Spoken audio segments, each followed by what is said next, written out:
علی بھائی اگلا سوال ہے، اگر نماز کے دوران کسی عورت کا بچہ رو پڑے تو وہ فرض نماز کو توڑ کر اپنے بچے کو چپ کروا سکتی ہے؟ اگر تو بہت زیادہ مسئلہ بن گیا، ہو سکتا ہے وہ بچہ اس وجہ سے رویا ہو، اسے کوئی چیز کاٹ گئی ہے، یہ اس کا ہاتھ کسی چیز میں آ گیا ہے، یہ معاملہ اس طرح کا ہو گیا. یہی تو جوائنٹ فیملی سسٹم کی برکات ہیں. جو عورتیں اپنی ساسوں کے ساتھ رہتی ہیں کمبائنڈ فیملی میں، ان کو یہ ایڈوانٹیجز ہوتے ہیں، یا اپنی وہ دیور یا جیٹھ اکٹھی کمبائنڈ فیملی ہے، ایک نماز پڑھنے لگی اپنے بچے کسی کے حوالے کر دیتی ہے. چھوٹے بچے، بہت چھوٹے بچوں کے ساتھ مسئلہ ہوتا ہے. جو بالکل اکیلے رہ رہے ہیں، مجبوراً رہ رہے ہیں، ان کے ساتھ پھر اس طرح کے ایشوز ہو جاتے ہیں. تو اس میں یہ ہے کہ نمازوں کو اس طرح مینیج کیا جائے کہ جس میں بچوں کی کیئر نہ ان کو کرنی پڑے. میں نے تو کئی بار کہا کہ جو بچوں کو دیکھنے والی عورتیں ہیں وہ تو صرف فرض ہی پڑھ لیں کافی ہے. یوٹیوب پہ میرا کلپ بھی ہے، کیا فرض پڑھ لینا کافی ہے. ایون وہ نماز جمع بھی کر سکتی ہیں. اگر اس میں ان کو زیادہ وہم آتا ہے تو اپنے وقت میں جمع کر لیں. مثلاً آج کل سپوز 3:40 پہ عصر کا ٹائم شروع ہو رہا ہے، تو 3:30 زور پڑھ لیں، 3:40 پہ عصر پڑھ لیں. زور کے وقت میں ہو رہی ہوگی عصر، جماعت تو ان پہ ویسے ہی کوئی نہیں ہے، تو اس طرح مینیج کر سکتی ہیں. اس کے باوجود کبھی ان کے ساتھ کوئی ایشو ہو جاتا ہے تو صحیح بخاری مسلم میں حدیث ہے، نبی علیہ السلام نے تو اپنی نواسی امامہ کو اٹھا کے بھی نماز پڑھی ہے. تو وہ چھوٹا بچہ تو اٹھا کے نماز پڑھ لیں. عموماً بچے ارد گرد ہی کھیلتے رہتے ہیں، رو پڑیں تو اٹھا لیں نماز کے دوران. پھر بھی کوئی زیادہ ایشو ہو جاتا ہے، ایز اے لاسٹ ریزارٹ توڑنی پڑ جاتی ہے، بہت بڑا کوئی مسئلہ ہے تو توڑ بھی سکتے ہیں، لیکن یہ پریفریبل نہیں ہے. بخاری مسلم میں حدیث ہے، نبی علیہ السلام نے فرمایا بعض اوقات میرا دل کرتا ہے میں تھوڑی لمبی قرات کروں، لیکن میں جب کسی بچے کی رونے کی آواز سنتا ہوں نا تو مجھے لگتا ہے اس کی ماں جو ہے وہ اس کا دل پسیج رہا ہوگا، تو میں پھر نماز مختصر کر دیتا ہوں تاکہ وہ اپنے بچے کو دیکھے. تو اس میں امپلائڈ ہے کہ اس وقت کی عورتوں کو یہ ٹریننگ تھی کہ اگر بچہ رو رہا ہے نا تو نماز نہیں توڑنی ہے، نماز کو مختصر کیا جائے، پھر بچے کو سنبھال لیا جائے. لیکن اگر کوئی بڑا ایشو بن جاتا ہے، بعض اوقات کوئی جینون ایشو بھی ہو سکتا ہے، نماز کے علاوہ بھی تو ہو سکتا ہے، پھر آپ نماز توڑ لیں. باقی یہ جو آپ کو کہانیاں کرائی جاتی ہیں نا کہ ماں باپ آواز دیں نماز توڑ دو اور یہ کرو وہ، بس ماں باپ کی یہی فضیلت سنا رہے ہوتے ہیں. خدمت کرو جو کام کرنے والا ہے، نماز آواز دے توڑ دو.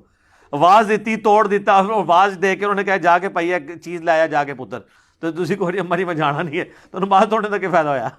توڑنے کا تب فائدہ ہے جب وہ جو اسائنمنٹ آپ کے ذمہ کر رہے ہیں وہ پورا کریں آپ، تب کوئی فائدہ ہے نا. جب آپ نے الٹا وہ توڑنے کے بعد جا کے 4 سلواتیں ہی سنائی ہے کہ جی تسی تانوں پہلے نہیں یاد آیا، ہوں میں کو نہیں جانا تھا، نماز توڑنے کا کیا فائدہ ہے؟ الٹا گناہ ہی کاٹ لیا.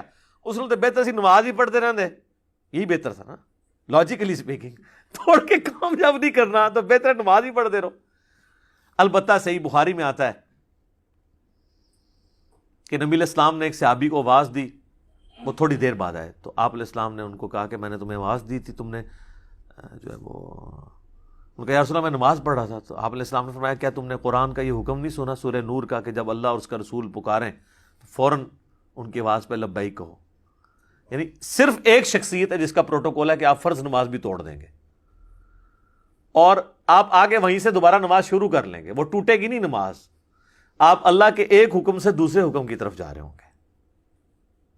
صحیح بخاری مسلم میں آتا ہے جب سوموار کے دن جس دن حضور کی وفات ہوئی ہے، صحابہ کہتے ہیں کہ نبی علیہ السلام مسجد میں آپ نے صرف وہ پردہ اٹھایا، حضرت ابوبکر صدیق نے مصلی بھی چھوڑ دیا، ہم بھی حضور کی طرف متوجہ ہونے لگے، آپ نے فرمایا نماز پڑھتے رہو. یعنی یہ سب کچھ نماز کے اندر ہو رہا تھا. حضرت ابوبکر صدیق مصلی چھوڑ دیا، پھر واپس آ گئے، نماز نہیں ان کی ٹوٹی. تو یہ نبی علیہ السلام کا پروٹوکول ہے کہ آپ نماز ان کے لیے توڑیں گے. خیر وہ صحابی کو جب حضور علیہ السلام نے تھوڑا سا اس پہ ریئلائز کرایا تو وہ تھوڑے ہوئے نا اس کے اوپر. پھر آپ نے ان کی دلجوئی ہوئے کرتے ہوئے فرمایا کہ میں مسجد سے نکلنے سے پہلے نا تمہیں قرآن کی سب سے عظیم سورت سکھاؤں گا.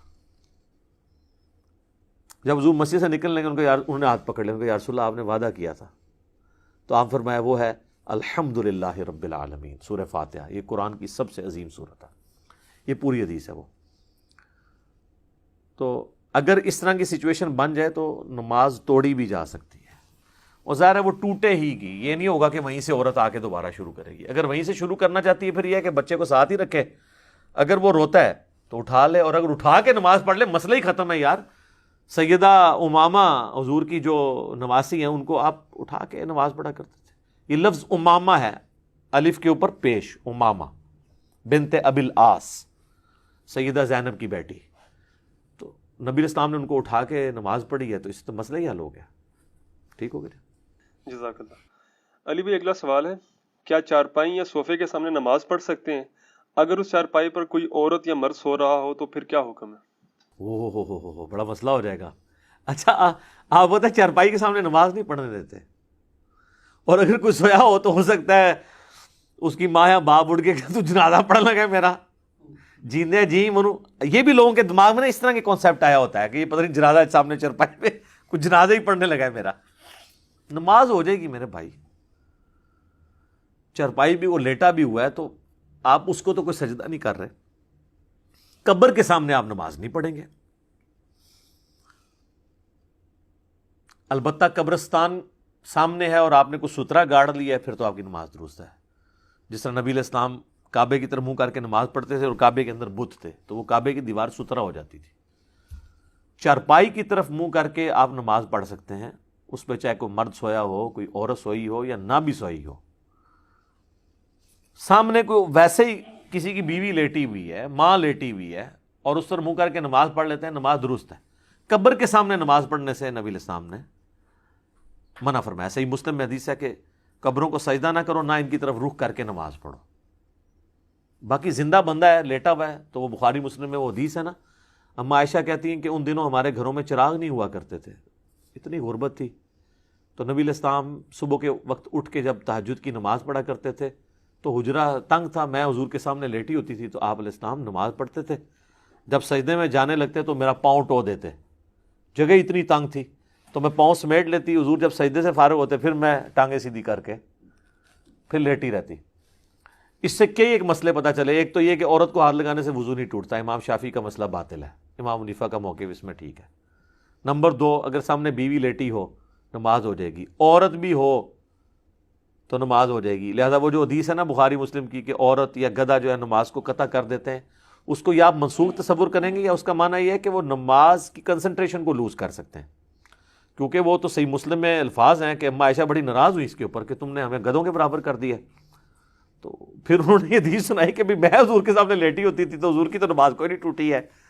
تو اس طریقے سے یعنی بعض اوقات کچھ چیزیں پھیل جاتی ہیں. اور تیسرا مسئلہ یہ پتہ چلا کہ اندھیرے میں نماز آپ پڑھ سکتے ہیں, کیونکہ وہ کہتی ہیں اندھیرے ہوتا تھا اور نبی علیہ السلام ٹوتے تھے اور چراغ بھی نہیں ہوتے تھے. اور چوتھا مسئلہ یہ نکلا کہ آنکھیں بند کر کے بھی نماز ہو سکتی ہے, کیونکہ اینڈ رزلٹ یہ ہے, لک وشکار ہی ہے. چاہے آپ سر کی طرف یعنی اپنا سر رکھیں یا پاؤں کی طرف, کمر تو درمیان میں رہتی ہے. چاہے باہر اندھیرا ہو چاہے باہر روشنی اور آپ نے آنکھیں بند کی ہیں, اینڈ رزلٹ یہ ہے کہ آپ اندھیرے میں نماز پڑھ رہے ہیں. جو لوگ کہتے ہیں نا یعنی آنکھ کھول کے نماز پڑھنا ضروری ہے کہیں کوئی موذی جانور نہ آ جائے, تو وہ تو جہاں پہ اندھیرے میں نماز پڑھ رہے ہیں وہاں تو آپ کی آنکھیں کھلی بھی ہوں تو آپ کچھ نہیں کر سکتے, ٹھیک ہے نا. تو ہمارے تو یہاں پہ ظاہر ہے موذی جانور آنے کا کوئی خدشہ ہی نہیں, صاف ستھری مسجدیں, اور پھر ایسی جگہ پہ ظاہر ریگستانی علاقوں میں پہاڑی علاقوں میں تو آ جاتی ہیں اس طرح کی چیزیں. وہاں تو واقعی پریفریبل یہی ہے کہ آنکھ کھول کے نماز پڑھیں, لیکن اگر کنسنٹریشن کے لیے بند کرنا چاہتا ہے تو آنکھیں بند کر کے بھی نماز درست ہے. تو اس حدیث کے اندر واضح ہے کہ سیدہ عائشہ سامنے لیٹی ہوتی تھی, نبی علیہ السلام اپنی نماز مکمل کرتے تھے. تو چارپائی ہو یا ویسے کوئی بندہ سامنے بیٹھا ہو تو ہاں, اگر بندہ آپ جاگ رہا ہے اس کا رخ آپ کی طرف ہے تو آپ کی کنسنٹریشن لوز ہوگی, تو بہتر یہ ہے کہ پھر تو نماز نہ پڑھی جائے. اس طریقے سے بعض اوقات امام سلام پھیر کے پبلک کی طرف منہ کرتے ہیں تو وہ اس کے بالکل پیچھے کھڑا ہوا اس کی طرف منہ کر کے نماز شروع کرتا ہے, تو اس میں کنسنٹریشن لوز ہوگی, وہ کام نہیں کرنا چاہیے. تو بہتر ہے کہ سائڈ پہ ہو کے نماز پڑھیں, یا وہ جب آپ کی طرف کو منہ کر کے نماز پڑھا تو آپ دوسری طرف منہ کر لیں, وہ سترے کا سترا بھی بنا رہے گا اس کے لیے. کچھ متس چل رہی ہوتی ہیں وہ اب پبلک میں چل رہی ہیں کہ چرپائی اگر سامنے ہے تو نماز نہ پڑھیں آپ, تو یہ بالکل غلط ہے, آپ پڑھ سکتے ہیں. البتہ مسجد بیت کا کنسیپٹ ٹھیک ہے, بخاری مسلم میں حدیث ہے, نبی علیہ السلام صحابہ کو ترغیب دیتے تھے کہ وہ گھر میں ایک حصہ نماز کے لیے مخصوص کریں. بلکہ وہ اتبان بن مالک کی وہ جو حدیث ہے, وہ جو ایک صحابی کہتے ہیں یا رسول اللہ مدینے میں یعنی موذی جانور بھی ہیں, پھر برساتی نالے بھی ہیں, کئی بار میں لیٹ ہو جاتا ہوں تو میں گھر میں ہی نماز پڑھ لیا کروں. تو حضور نے کہا ٹھیک ہے, انہوں نے کہا یا رسول اللہ آپ کبھی میرے گھر تشریف لے آئیں اور کسی ایک جگہ نماز پڑھ دیں، میں اس کو اپنا مصلی بنا لوں گا۔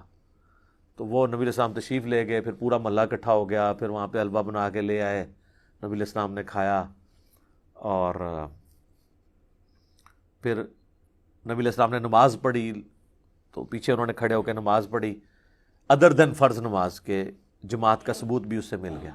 تو مسجد بعید ہمارے گھر میں تو ابھی تک تھا، اب تو خیر نہیں رہا، وہ جے نماز سے کہا جاتا تھا، لکڑی کا، زمین سے تقریباً 1 فٹ یا پونا فٹ ایلیویٹڈ ایک پورا کا پورا مصلی بنا ہوتا تھا۔ وہ مسجد بیت کا ہی کنسیپٹ ہے، اور وہ فلیکسیبل مسجد بیت ہے۔ وہ تو آپ مسجد کے لیے کوئی ایک کونا مخصوص کریں گے تو آپ کو دھیان رکھنا پڑے گا کہ وہاں کوئی بچہ پیشاب نہ کر دے تاکہ وہ نماز وہاں پڑھی جائے، لیکن اس کا یہ فائدہ ہوتا تھا کہ اس پہ بچہ کوئی چڑھے گا ہی نہیں، اور اگر سپوز آپ نے کل کو مسجد بیت شفٹ کرنی ہے تو اس پورے جنماز کو اٹھا کے دوسرے کمرے میں لے جائیں، وہ مسجد بیت بن جائے گی۔ اور یہ فلیکسیبل مسجدیں آج بھی انڈونیشیا میں شروع ہو گئی ہوئی ہیں، کئی سالوں سے میں نے خود اخبار میں پڑھا ہے کہ انہوں نے دیکھا کہ دوپہر کے وقت جو ہے ٹریفک بلاک ہو جاتی تھی، کیونکہ انڈونیشیا میں اور ملیشیا میں فقہ شافی فالو ہوتی ہے۔ فقہ شافی میں تو جو نماز نہیں پڑھتا وہ کافر ہے، اس لیے وہاں لوگ نماز بھی پڑھ لیتے ہیں۔ 80% زیادہ لوگ عام نماز پڑھتے ہیں، جمعہ تو 100% لوگ پڑھتے ہیں۔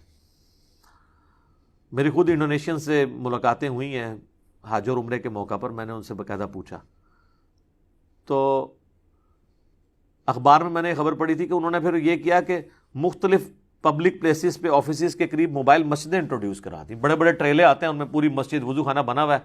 جب زور کا ٹائم ہوتا ہے، بجائے کہ اتنے لوگ اپنی گاڑیوں میں ڈرائیو کر کے مسجد تک جائیں، وہ جا کے نا 3-4 بلڈنگز کے سینٹر میں لا کے نا وہ ٹریلا کھڑا کر دیتے ہیں، وہاں سے پیدل اترا، نماز پڑھی، اوپر چلے گئے، ٹریلا وہاں سے ہٹ گیا۔ موبائل مسجدیں آپ نے اگر کوئی مسئلہ حل کرنا ہے نا تو اس کے سلوشنز موجود ہیں، تو اگر نہیں حل کرنا تو آپ کے کپڑے قیامت تک پلید ہی رہنے ہیں۔ کئی لوگ نماز پڑھنا تو کہتے کپڑے پاک نہیں، ان سے پوچھا جائے تسی کیا کرتے رہتے ہو، اللہ دے بندے ہمیشہ ہی کپڑے ناپاک ہوتے ہیں۔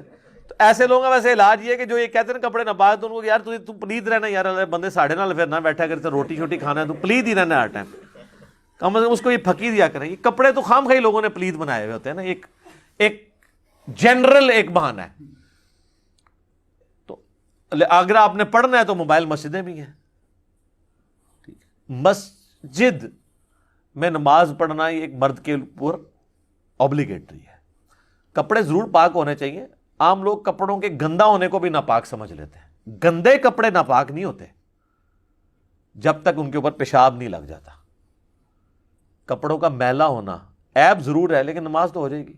اور کام کاج کرنے والے لوگ ہیں، جس طرح کوئی سفیدی کا کام کرتا ہے، اس کے لیے آسان نہیں ہے انہیں کپڑوں میں نماز پڑھے۔ کوئی گریس کا کام کرتا ہے، اس کے کپڑوں پہ لگ جاتی ہے، تو اب یہ تو نہیں کپڑے وہ بدلے گا، وہ ناپاک تو نہیں ہے، ناپاک ہی ہے۔ تو لوگ عموماً بعض اوقات گندے کپڑوں کو بھی ناپاک ہی سمجھ رہے ہوتے ہیں۔ وہ پھر دن آ بیٹھا کے صاف ستھرے ہو کے، وہ عید والے دن ہی تسی صاف ستھرے ہو کے نماز پڑھ سکتے ہو، عام حالت میں تو ظاہر ہے اس طرح درویشی کی طرح نماز آپ کو پڑھنی ہوگی۔ ٹھیک ہو گیا، جزاک اللہ۔